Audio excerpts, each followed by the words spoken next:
चुनाव चुनाव चुनाव, ये चुनाव 5 साल में एक बार आते हैं, चाहे सरपंच के हो, चाहे वार्ड पंच के हो, चाहे एमएलए के हो, चाहे सांसद के हो। अब लोकसभा चुनाव 5 साल में एक बार आते हैं और ये चुनाव नई परिवर्तन, नई दिशा, हर नेता लोग जो भी प्रतिनिधि खड़ा होता है उसके यही नारे होते हैं कि हम नया लाएंगे, नया विकास कराएंगे, नया परिवर्तन आएगा अगर हमारा नेता चुनाव जीत जाएगा।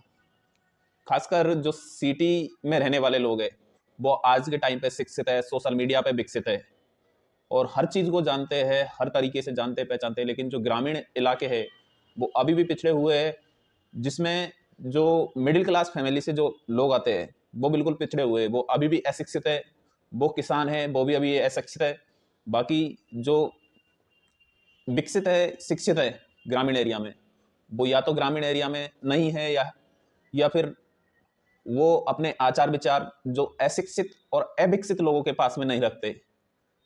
देखा जाता है कि चुनाव जैसे जैसे आते हैं, हालांकि चुनाव जीतने के लिए, वोट मांगने के लिए, उन्हें अपने आचार विचार बताने के लिए सारे जनप्रतिनिधि, चाहे पिछड़ा हुआ एरिया हो, चाहे विकसित एरिया हो, चाहे सिटी का एरिया हो, हर क्षेत्र में जाते हैं और अपनी मांगे उन्हें सुनाते हैं कि हमें आप ये आउटपुट दीजिए, चुनावों में हमें वोट दीजिए, हम आपको ये करके दिखाएंगे, वो करके दिखाएंगे।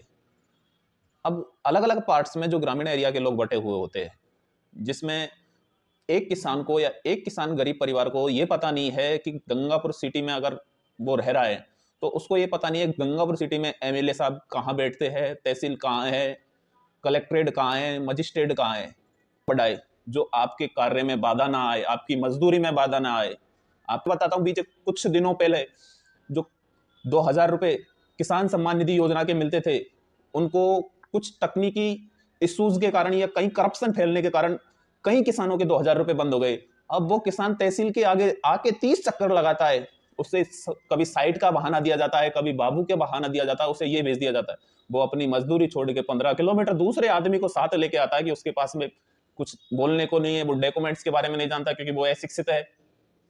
इसलिए चुने उसको जो आपकी सुने। अब नहीं मिलता है, शिक्षा नहीं मिलती है। अब बीते 10 साल पहले सरकारी स्कूल बंद कर दिए, वो सरकारी स्कूल ग्रामीण एरिया से ही बंद हुए और वो अब कांग्रेस सरकार निकल गई। वो 5 साल की बीजेपी सरकार पहले निकल चुकी, अब 5 साल कांग्रेस निकल गई और अभी भी उन स्कूलों पे ताला लगा हुआ है, वो इमारतें खंडर बन चुकी है अभी। तो आपको किसको चुनना है? इस कुछ बातें डायरेक्ट हम चुनाव पे करते हैं कि चुनाव, अब विधानसभा के चुनाव चल रहे हैं 2023 में, 25 नवंबर को आने वाले 3 दिन बाद चुनाव होने वाले हैं। तो चुनाव में जो लोगों की अलग अलग प्रतिक्रिया निकल के आ रही है, हालांकि अलग अलग जगह सोशल मीडिया, अलग अलग जगह जो न्यूज़ वाले हैं वो घूम रहे हैं गाँवों में, शहरों में, चाय की थड़ियों पे बात कर रहे हैं लोगों से। तो कहीं ना कहीं आज के रोल में लोगों के जो आउटपुट आ रहे हैं, लोग बोल रहे हैं हम बीजेपी को टिकट जिसको मिला है बीजेपी से हम उसको सपोर्ट करेंगे या उसे वोट देंगे। कई लोग बोल रहे हैं कि हमें कांग्रेस से जो टिकट मिला है उसे सपोर्ट करेंगे। अब धीरे धीरे जो देखा जाए या आप अनुभव कर रहे हो, आप देख रहे हो, ऐसा सुना जा रहा है कि ये चुनाव है जो अब समाजवाद में तब्दील हो रहे हैं। आप कई समाजों से जाके पूछे आप किसको वोट देंगे तो वो बोलते हैं कि हम हमारे समाज में जो उठा हुआ है प्रतिनिधि उसे वोट देंगे। लोग समाजवाद में वोटों को बांट रहे हैं। बाकी में ये बांटना कहीं उस गरीब तक नहीं पहुंचा पाए जिस गरीब को विकास की जरूरत होती है, जिस ग्रामीण एरिया को, जिस सिटी को विकास की जरूरत होती है, वो सिटी तक उसका विकास नहीं पहुंच पाए। इसलिए अपना जो वोट है, अपना वोट वोट तो अवश्य दे और अपना वोट उसे दे जो विकास करवाए, नई दिशा दिखलाए। हालांकि आप जानते हैं रेगुलरिटी होती है प्रतिनिधियों की, 20-25 दिन का इनको समय मिलता है। ये आपके घर जाते हैं, आपसे बातचीत करते हैं। आज के टाइम में हर युवा के पास में सोशल मीडिया है और हर युवा अपने घर का वोट बैंक कहा जा सकता है, क्योंकि युवा जो जानता है उसके माता पिता वो कुछ नहीं जान पाते। हालांकि जो शिक्षित है वो सारे जानते हैं।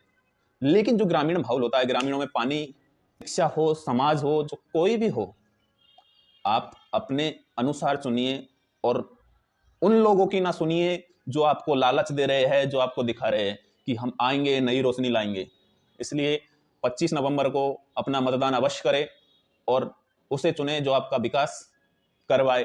हालांकि समाजवाद में तब्दील होती हुई दुनिया कहीं ना कहीं नया संदेश दे रही है और अपने आप को कहीं ना कहीं गुफ्तगू कर रही है। इसलिए सब साथ रहे, हम साथ है, सब साथ है। देश की एकजुटता, अखंडता सबके साथ है। अगर सब जुड़े रहेंगे तो देश जुड़ा रहेगा। इसलिए उस कुर्सी पे उन्हें जाने का मौका दीजिए जो वाकई क्वालिफाई हो वहां जाने के लिए, और वो दिखा सके, वो बता सके। आप अपने जो विकास के कार्य को पिछली जो कार्यकाल जिस भी सरकार का रहा है पिछला कार्यकाल, और जिसको अगले कार्यकाल में आप देना चाहते हैं, तो उसका अनुमान लगाइए, उससे बराबरी कीजिए और सही को लाइए। Thank you.